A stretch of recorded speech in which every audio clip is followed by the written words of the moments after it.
programa Nutrición y Vida, este espacio en el que recuerda vas a poder resolver todas tus dudas de nutrición. El día de hoy, como todas las mañanas, tenemos un tema para ti muy interesante. Recuerda que los jueves hemos tratado de darte algunos temas que tengan que ver con niños, que tengan que ver con mamás, y el día de hoy vamos a hablar de un tema que tiene un nombre raro, se llama ablactación. Ablactación es este proceso por el cual se va a hacer una reintroducción de los nuevos alimentos a la dieta, digamos alimentos que sean diferentes a la leche materna. Recuerden que en días pasados habíamos hablado acerca de cuál era la importancia de que las madres lactaran, la importancia de que fuera una lactancia exclusiva, y habíamos tenido una invitada que voy a tener el gusto de poder platicar con ella el día de hoy, la doctora Laura López Barcas. Ella es médico adscrito al servicio de neonatología del Hospital Civil de Antonio Alcalde, y ella estuvo aquí para platicarnos acerca, bueno, la tuvimos por teléfono, la verdad es que no he podido tenerla aquí.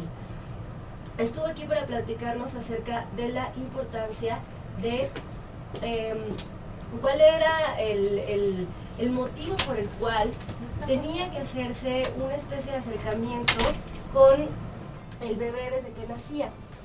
Esta importancia recaía en algunas funciones, por ejemplo, neurológicas que el bebé podía tener, y además de esto, todo lo que se tenía que hacer después. En aquella ocasión ya no tuvimos como que mucho tiempo para poder hablar al respecto, y le pedimos que viniera a platicarnos nuevamente de qué era lo que de haber estado haciendo una lactancia exclusiva después de haber hecho el primer acercamiento con el bebé después de nacido. Y el día de hoy vamos a hablar acerca específicamente de eso, cómo hacer la nueva o la reintroducción de nuevos alimentos a la dieta, el cómo va a ser mucho más efectivo que tengamos, por ejemplo, la introducción quizás, no sé, de verduras o de frutas o de ciertos alimentos, y algunos tips que te vamos a poder dar el día de hoy. Recuerda que si quieres comunicarte con nosotros puedes hacerlo a través de las líneas telefónicas 3122 1190 o 3647 1883, la línea nacional sin costo 01800 727 5420, la línea directa para OSIN 512 215 4909, o puedes hacerlo a través de del www.radiomujer.com.mx, y puedes también comunicarte con nosotros a través del correo electrónico nutricionyvida@radiomujer.com.mx, y puedes hacerlo también a través de Twitter @nutricionvida1. Y les decía, la doctora Laura López Vargas va a estar aquí con nosotros hablándonos de la reintroducción de los nuevos alimentos a la dieta. Y quisiera platicarles también de una noticia que salió por ahí en el periódico de algo que ya saben que a mí me gusta platicarles con mucha frecuencia: el costo que tiene el mal cuidado de la dieta en la salud, específicamente en la población mexicana. Por aquí hay una noticia que salió, les voy a decir qué día, el día 27 de mayo, que dice: las consecuencias económicas de la obesidad en México son dramáticas, pues esta enfermedad ha costado al sector salud cerca de $1,000 millones en los últimos 5 años, alertó la OCDE, que dice: no podemos financiar las consecuencias económicas y sociales de tener a más de la mitad de la población con sobrepeso o con obesidad, advirtió Ángel Gurría, secretario general de la OCDE, en un comunicado. Además, datos del organismo internacional revelan que los niveles de obesidad en México han aumentado rápidamente durante el mismo periodo. La obesidad se ha mantenido de manera estable en Inglaterra, en Italia, en Corea, en Estados Unidos, y en contraste ha incrementado entre 2 y 3% en México. Es decir, en muchos países están haciendo algo que ha logrado ser efectivo para que la población no siga aumentando. Ahí sigue, pero no ha aumentado en contraste con lo que ha pasado en México. Así es que creo que cualquier cosa, cualquier estrategia que nosotros logremos crear en nuestras casas, en nuestro día a día, en nuestro caminar por el día, puede ser benéfico, pero tenemos que empezar a hacer conciencia y además a transmitirla, ¿sí? Los voy a dejar con la siguiente sección. rápido, fácil y muy nutritivo. Anota el lunch de hoy. Para el lunch de hoy les tengo algo como todos los jueves bien sencillo. Fíjense bien, mamás, que ya están preparando el lunch por ahí. Lo que vas a necesitar es pan de caja, el que tú tengas de preferencia. Recuerda que tiene que ser un pan que sea alto en fibra. Alto en fibra significa que tiene que tener más de 2 gramos de fibra por rebanada. Chécale en la etiqueta. Si tienes manera de conseguir algún pan que sea orgánico o algún pan que sea muy alto en fibra, inclusive puedes buscar algún pan que no sea de trigo, puedes buscar algún tipo de pan de arroz. Lo que vas a hacer es embarrarle un poquito de crema de cacahuate que puedes hacer de manera natural. Es decir, necesitas cacahuates que no tengan sal, de preferencia, que pueden ser simplemente tostados o cacahuates que se llaman cacahuates naturales. Y lo que vas a hacer es apachurrarlos, tal cual. Solo los vas a tener que aplastar.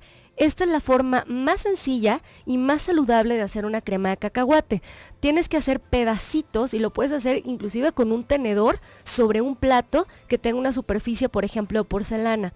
Lo único que tienes que hacer es poner una porción, vamos a decir, aproximadamente 3 cucharadas de cacahuates, los aplastas, puedes ponerles un poquito de stevia para que sean un poquito más dulces. Y por el mismo aceite de los cacahuates van a hacer una especie de pasta.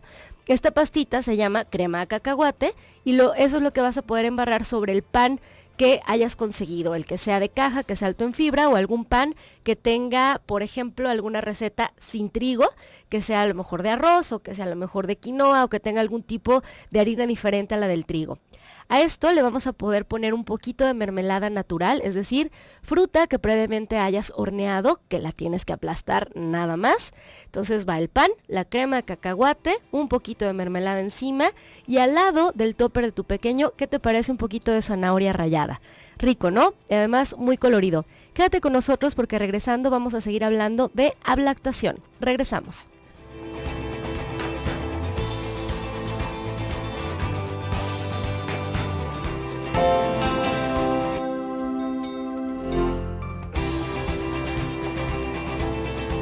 7:19 de la mañana, estás escuchando el 1040 de AM, Radio Mujer, el sexto sentido de la radio.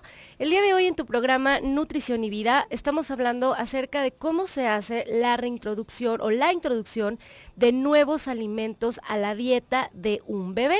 Esto es, cuando un bebé nace, la recomendación es que se haga un acercamiento con la madre desde los primeros minutos después de haber cortado el cordón umbilical. Después de esto, los primeros contactos que tiene con su medio externo, el bebé, es a través de su madre. Y de lo primero que tiene que entrar a su organismo se llama leche materna.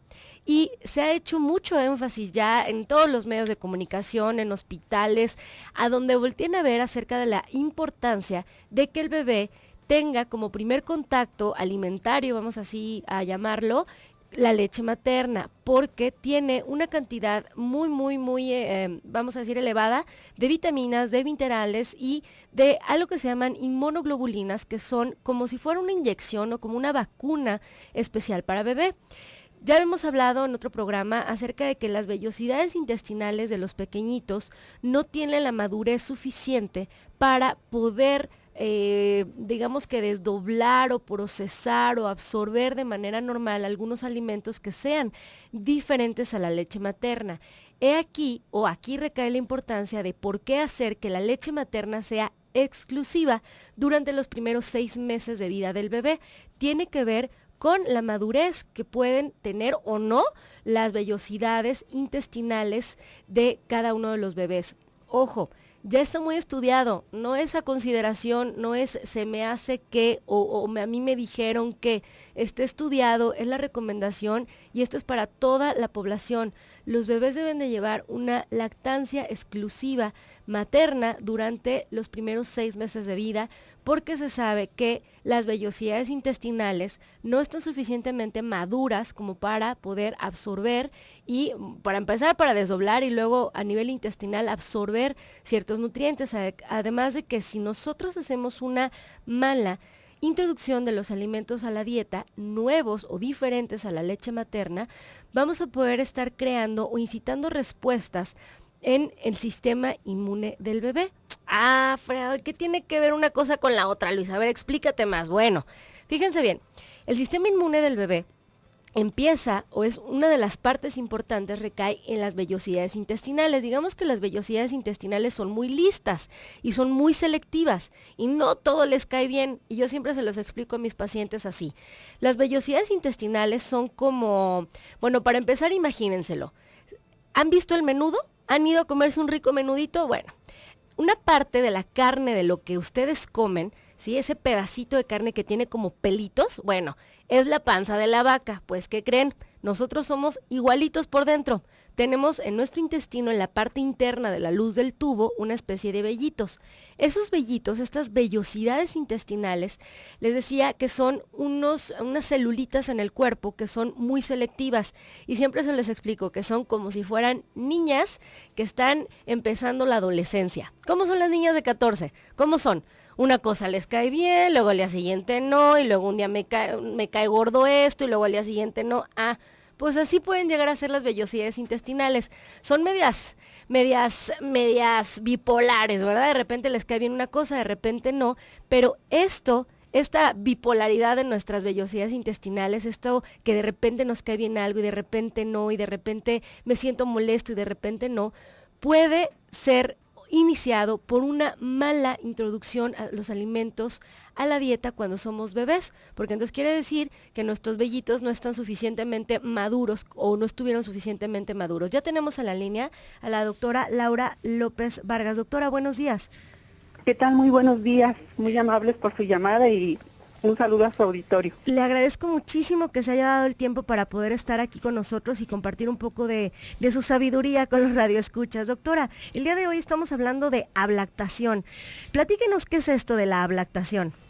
Ay, muchísimas gracias de antemano por lo de sabiduría. Ya tenemos algunos añitos de experiencia y bueno, definitivamente empatamos la información que recibimos de los organismos autorizados, como en este caso la Academia Americana de Pediatría, la Organización Mundial de la Salud. Entonces justamente escuchaba yo sus comentarios y estoy plenamente de acuerdo porque no se trata nada más de el vox populi de que vamos a iniciar la ablactación en un bebé, sino que hay que tener las bases para individualizar cada caso porque los comportamientos pueden ser variables.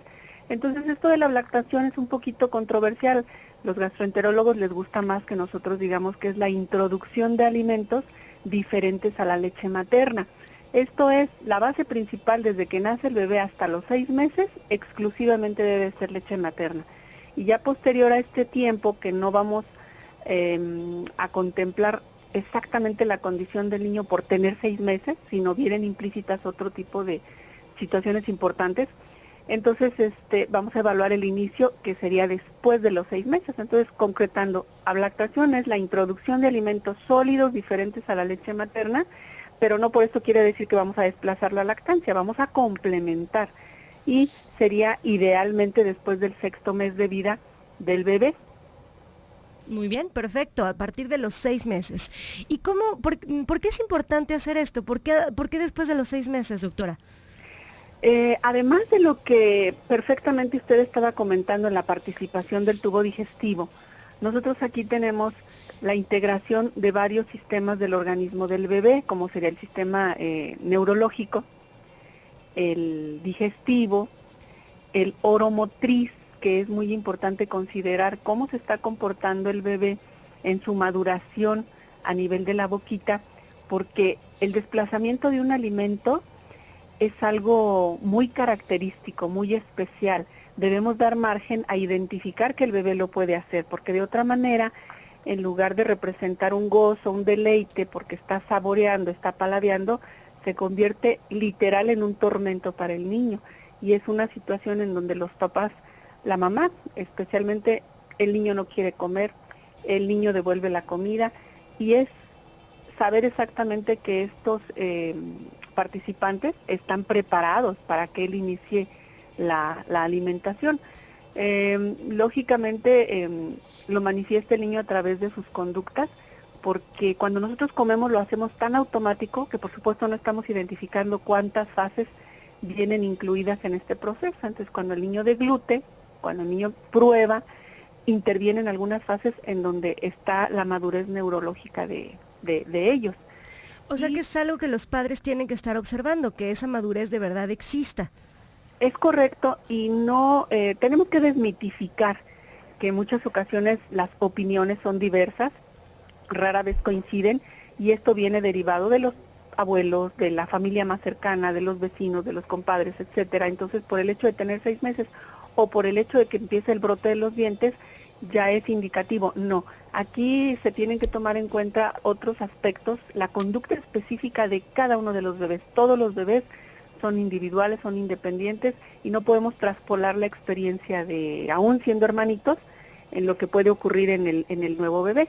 Entonces es necesario, el reflejo de masticación no está bien presente en los bebés, independientemente de que tengan dientes o no. Un bebé puede tener los dientes y no tener esta madurez neurológica, lo cual no es de alarmarse. Esto tiene un proceso que puede incluso ser a los 9, a los 10 meses de edad y no hay ningún problema. El asunto es identificarlo.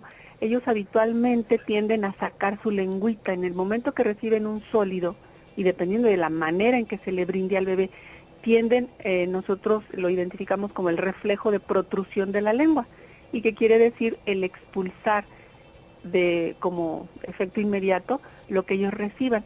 Si está presente este reflejo, no va a estar totalmente preparado el bebé para recibir alimentos sólidos, aún siendo papilla, porque los adultos habitualmente identificamos las cosas en nuestro contexto y decimos que la papilla tiene una textura suave porque nuestro contexto ya así con dientes y toda la madurez que tenemos lo percibimos de esa manera. Sin embargo, para los bebés es su primer contacto, es su primera experiencia, es empatar su madurez y entonces puede ser para el bebé tormentoso, puede ser traumático el que reciba esa textura, esa nueva consistencia de solidez, y si no tiene este reflejo ya abolido, es decir, que ya haya desaparecido, entonces va a ser inmediatamente la expulsión de lo que sea. De cualquier cosa diferente a la leche. Doctora, créame que me parece muy, muy interesante porque le voy a decir que para mí es la primera vez que escucho esto y la verdad es que me parece muy, muy interesante. Si para mí es la primera vez que lo escucho, creo o espero que también es información nueva para los radioescuchas. Le voy a pedir, doctora, que se quede con nosotros, por favor, para que nos siga platicando qué es lo que una mamá puede hacer cuando necesita o cuando quiere o cuando tiene ya un bebé de 6 meses al que necesita empezar a introducirle alimentos nuevos o diferentes a la leche materna. Quédense con nosotros, vamos a seguir hablando acerca de ablactación. Regresamos.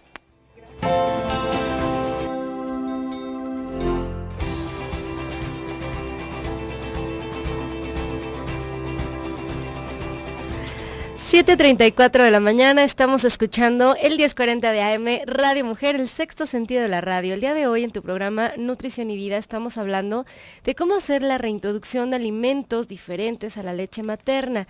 Tenemos a una invitada, de verdad que me da muchísimo gusto tenerla porque siempre me aporta y siempre me enseña y la verdad es que he intentado de manera muy consciente buscar mantenerme en esta actitud de aprendizaje y me encanta tener gente que me explica las cosas de manera como tan pausada y de manera tan clara. Doctora Laura López Vargas, médico adscrito al servicio de neonatología del Hospital Civil Fray Antonio Alcalde. Doctora, buenos días nuevamente.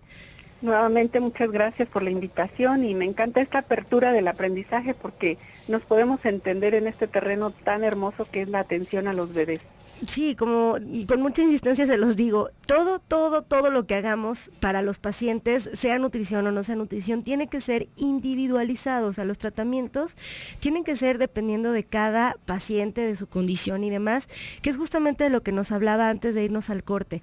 El cómo hacerle reintroducción de los alimentos a la dieta no tiene que ver solo con que ya pasaron 6 meses, ¿no?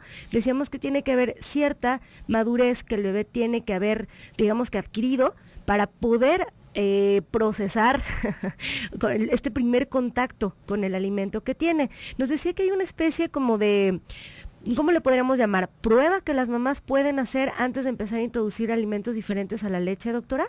Claro, es correcto. Incluso me gustaría retomar un poco lo que mencionaba porque es necesario ser muy puntuales y muy claros de que los papás, sobre todo los primerizos, la mamá particularmente, tome en cuenta que se va a involucrar, insisto, el sistema neurológico, digestivo, los músculos, porque para el efecto de la alimentación participan 25 músculos y la madurez oromotriz que va a tener este bebé, sin dejar a un lado la condición del bebé. No es lo mismo un bebé que nació de 3 kilos, de 40 semanas, es decir, 9 meses en su tiempo, a que haya nacido prematuro, con peso bajo, menor de 2,5 kilos al nacer. Entonces son condiciones que también se tienen que tomar en cuenta, porque de esto va a depender la expresión y la actitud, la conducta de cada bebé. El aspecto muscular tiene mucho que ver porque mencionaba yo los reflejos de protrusión de la lengua, el mecanismo de deglución, o sea, para que el bebé pueda ser capaz de deglutir esa pequeña cantidad que a veces menospreciamos los adultos porque nos parece muy poquita, paralelizada con nuestras proporciones, que no se tienen que comparar con un bebé. Entonces, esa poca cantidad se tiene que apreciar en estas fases de la deglución, que empieza por una fase bucal, que es un mecanismo respiratorio que está teniendo que ver para que el niño tenga esa fuerza de desplazamiento de esa cantidad hacia lo que sería el tubo digestivo, que es el esófago. Ahí viene la fase esofágica, y finalmente la fase gastroinspiratoria. Debe haber una coordinación en donde el bebé recibe el alimento, respira, coordina y lo deglute. Si no está presente esta coordinación, entonces vamos a enfrentarnos a esta dificultad del niño de asimilarlo y de llevarlo al interior. Empezando, el niño paladea en su lengüita, y la lengua como motor, movimiento muscular perfecto, desplaza su contenido hacia las partes laterales de las encías. Y de ahí entonces se deglute. No es como nosotros con la madurez que ya tenemos.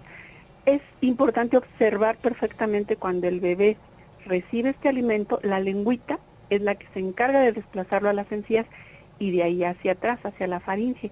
Cuando ellos no son capaces de hacerlo por esta falta de madurez, el primer auxiliar son las manitas, son los deditos. Ellos hacen este mecanismo y es un apoyo. A veces no permitimos que los bebés tengan este tipo de contacto pensando en que queremos que exclusivamente sea el uso de la cuchara. Y cuando el niño no tiene este auxiliar, entonces entorpecemos esa misma madurez. Así que son situaciones que se tienen que identificar para saber que está habiendo una muy buena recepción de esta intención de inicio de la introducción de alimentos. Habitualmente se puede integrar entre el sexto y el séptimo mes. Cuando nosotros apresuramos el inicio de la alimentación a partir del cuarto mes, entonces estamos generando toda una serie de conflictos que si bien el niño los recibe, no quiere decir que sea lo correcto, porque no está completamente íntegro. Y lo mismo ocurriría con los bebés que nacieron antes de tiempo, que no debemos agilizar esa introducción, porque probablemente en ese momento no se vean los efectos, pero más adelante sí. Y las facturas a veces son de diferente denominación y complicado para el crecimiento y desarrollo de un bebé, que justo en sus primeros 2 años de vida es cuando tiene más acelerado el desarrollo, nada más y nada menos que el sistema neurológico. Entonces es donde nosotros debemos ser muy enfáticos de identificar esto, y una mamita perfectamente está en posición de hacerlo porque nota y conoce a plenitud la expresión de su bebé. Sí, o sea, estar observando al bebé nos va a dar digamos que la pauta o saber si de verdad está teniendo esta madurez para hacerlo. Ahora, ¿cuál sería la indicación, doctora? Vamos a decir que un bebé tiene una mamá que ha sido muy consciente, que le ha dado exclusiva leche materna. La mamá tiene este deseo ya dice, bueno, ya cumplió 6 meses, vamos a ver qué sigue, y hace esta prueba de meter la cucharita con un poco de alimento a la boquita del bebé. El bebé saca la lengüita, se mete los deditos a la boca, y entonces, ¿qué tiene que hacer la mamá? ¿Ese sería un indicativo para decir, espera, todavía no es momento? ¿O tendría que empezar a hacerlo con algún tipo de alimento o con algún tipo de textura? Sí, existen reglas de oro para que nosotros, sin forzar al bebé, estemos haciendo una evaluación. Puede que lo haga desde un principio porque no tiene este entrenamiento, no tiene esta experiencia, y lo vamos a ir capacitando. Pero no es lo mismo a que el bebé lo manifieste en forma muy transitoria, muy fugaz, a que constantemente en el momento que nosotros colocamos este sólido, la actitud sea la misma, que el bebé lo expulsa con la lengua y lo expulsa y lo expulsa. Entonces, eso sería muy patente de que no está maduro, no está todavía preparado, aún tenga 6, 7 meses, insisto. No debemos de caer en ansiedad como mamás de que no estamos logrando, porque lamentablemente en los terrenos en los que nos desenvolvemos hay competitividad. ya sea con los mismos hermanitos, con los vecinos, y entonces es que mi bebé ya logra, y es lamentable a veces que hasta les introducen alimentos fuera de contexto. Yo escuchaba hace ratito que el menudo y que la birria, bueno, pues sí, hay quien les ofrece eso como primera experiencia a los bebés. Entonces, es cuestión de que nosotros estemos, justo esa es la palabra correcta que usted mencionaba, observando. A través de esta observación vamos a identificar cuál es la conducta de nuestro bebé y en consecuencia proceder. Insisto, en un principio puede que el bebé lo haga normalmente, pero si retomamos y el niño tiene la madurez, debemos permitir que haya intervención de las manitas del bebé, para que nosotros, es un auxiliar, si la lengüita no lo logra en ese momento, los deditos lo hacen. Entonces es una parte de que el niño esté en contacto con todo lo que esto le va a implicar, así se ensucie, se llene el resto de su boquita con el alimento. Es necesario que ocurra para que lo pueda identificar mejor. Inclusive necesario, o sea, el que haya este tipo de contacto, este tipo de ensuciar la boca y los dedos, ¿no? Es correcto, sí, definitivamente. Y bueno, otra de las normas también es que nosotros ya no lo percibimos, pero una cuchara metálica desprende partículas que modifican sustancialmente el sabor de los alimentos, pero los bebés sí. Entonces, como no tienen experiencia de haber probado cantidad de sabores, nosotros debemos ser prudentes en utilizar una cuchara plástica diseñada para los bebés, con muchos motivos, para no confundir la naturaleza de los alimentos por un lado, por otro lado para evitar lesiones, que ellos son muy frágiles, son vulnerables. Entonces las cucharas diseñadas para bebés son romas, son plásticas, son recubiertas para no generar ningún tipo de accidente con ellos, porque se pueden lastimar las encías, puede ser complicado para ellos la consistencia de una cuchara metálica. Entonces, eso también es importante. La cantidad que nosotros colocamos debe de ser probadita, literal. No intentar que el niño de primera intención, la cuchara esté desbordándose y de esa manera lo perciba. Porque además es un doble mensaje para el bebé. Nosotros estamos luchando actualmente para ser conscientes de la obesidad. Y el generar desde un principio sobreabastecer al bebé es complicado en estos terrenos, porque para ellos las cantidades son muy importantes. Sobreabastecer, doctora, qué término tan interesante acaba usted de mencionar, sobreabastecer. Ojo, esto desde que son pequeños, desde la cantidad en la cucharita que le pongo a mi bebé. Doctora, me gustaría que nos platicara un poquito acerca de cuáles serían los tipos de alimentos que pudiera pensar una mamá en hacer como primera introducción en la vida de su bebé. Tiene sus matices. Existen ya las organizaciones internacionales, insisto, la Academia Americana de Pediatría, las academias europeas que se encargan específicamente de gastroenterología, del desarrollo de alergias. Y de hacer de este tipo de pautas. Entonces, ¿la puedo invitar, doctora, a que se quede con nosotros y regresando del corte nos platique de cuáles pudieran ser estas pautas de las cuales nos está hablando? Por supuesto. Muy bien, muchísimas gracias, doctora. Regresamos.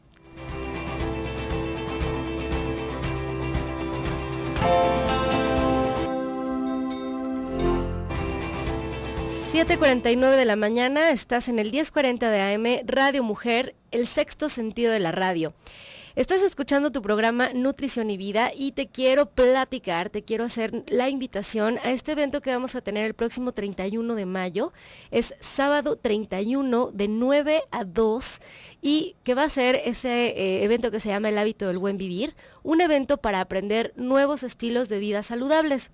Recuerden que este día vamos a tener varias conferencias, va a estar el doctor Gilberto Priego hablándonos del estreñimiento y de sus soluciones, la señora Leti de Huerta con convertir tus colaciones en alternativas saludables, la doctora Blanca Mercado con la plática con Por favor adelgaza y Ejercítate a ritmo de dancica con Alberto Rivera y Nelson Gómez. Las citas a las 9 de la mañana en Expo Guadalajara el sábado 31 de mayo y recuerden que vamos a tener unos regalitos a las primeras 100 personas que lleguen al evento y recuerden que también habrá toma de glucosa de sangre para revisar cómo andas, ¿no? La idea es que llegues en ayunas, es decir, que no hayas comido alimento sólido por lo menos 12 horas antes y que sí puedes haber tomado agua, pero no nada de sólidos. Llegas en ayunas, o sea, sin haber comido nada de alimento, te toman tu muestrita que no duele, es rápida, es de manera muy segura y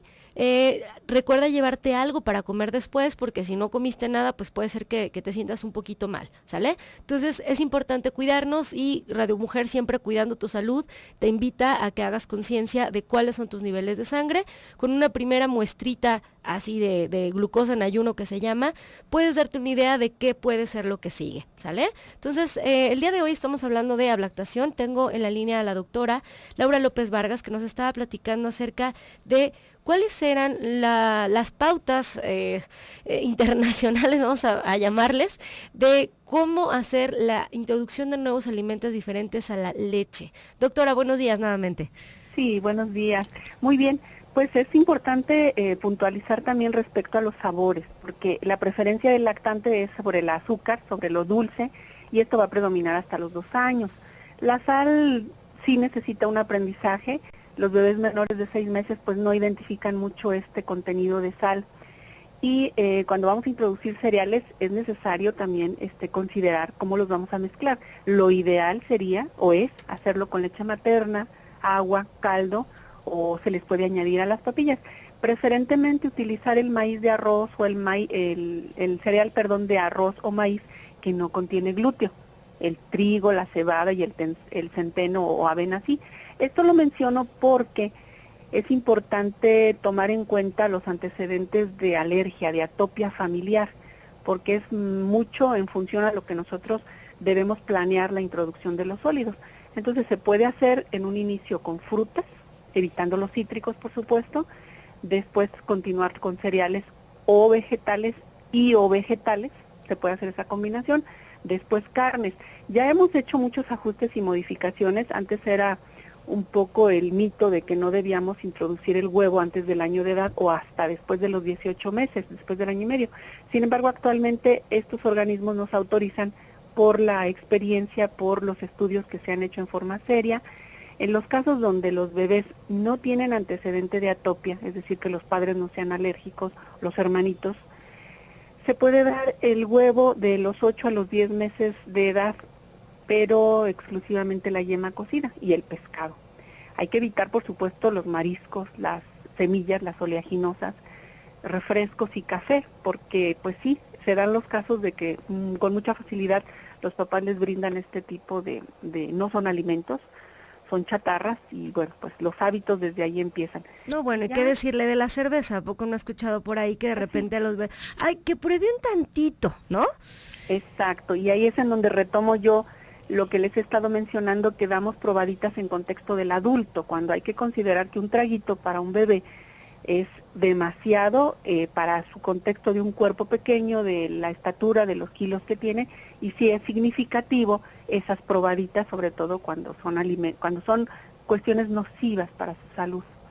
Claro, o sea, prohibidísimo, por favor, darles cantidades altas en volumen de alimento a los bebés y tener mucho cuidado con el tipo de alimentos que estamos dando, como dice la doctora, hacerlo primero a través de frutas, sin los cítricos, después hacerlo con vegetales y cereales, que decía lo podemos estar revolviendo con un poquito de leche materna o con un poquito de caldo, ¿verdad? Es correcto, sí. Ajá. Y después hacerlo quizás con, los cereales que podríamos estar pensando en introducir serían el arroz, el maíz, tratando de evitar cualquiera que tenga trigo o que tenga gluten, que sería la cebada o la avena, y la introducción, por ejemplo, del huevo y el pescado puede hacerse entre los 8 y los 10 meses cuando en un bebé no hay un antecedente de hermanito de historia de atopia en la familia, ¿verdad?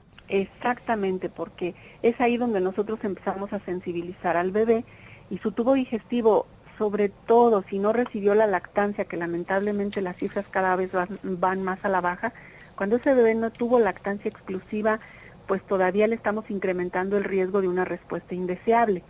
Entonces es necesario ser prudentes de considerar qué tipo de alimentos le vamos a dar al bebé y estarlo observando sin caer en ansiedades, sin caer en el estrés, porque hay que tomar en cuenta que esto también lo percibe el bebé. Entonces podemos estarnos confundiendo tener esa obsesión o esa aprehensión, que las mamás para eso nos pintamos solas, yo también me considero. Y esta competencia de la cual usted menciona que de repente es mi bebé ya come, ¿no?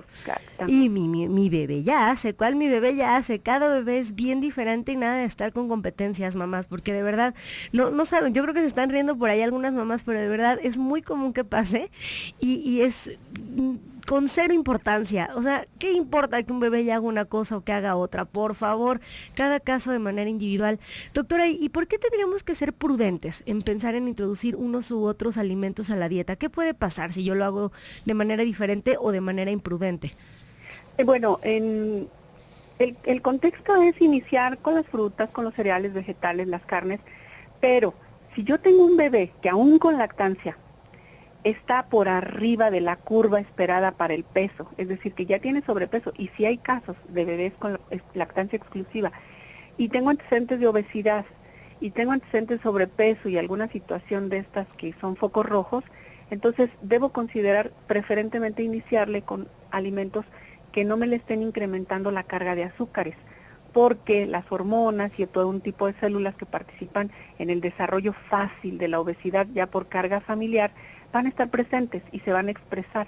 Entonces, ese es por un lado. Y por otro lado, el hábito del bebé, porque él percibe mucho mejor el dulce, es mucho más agradable y su tendencia franca va a ser a estar en esta aceptación a los alimentos dulces. Entonces, eso podría implicar problemáticas porque la negociación con los padres, principalmente con la mamá, me refiero más a la mamá porque somos las que generalmente estamos más cercanos a estar alimentando. Entonces, empieza la negociación, que si el niño come, le vamos a premiar con algo dulce.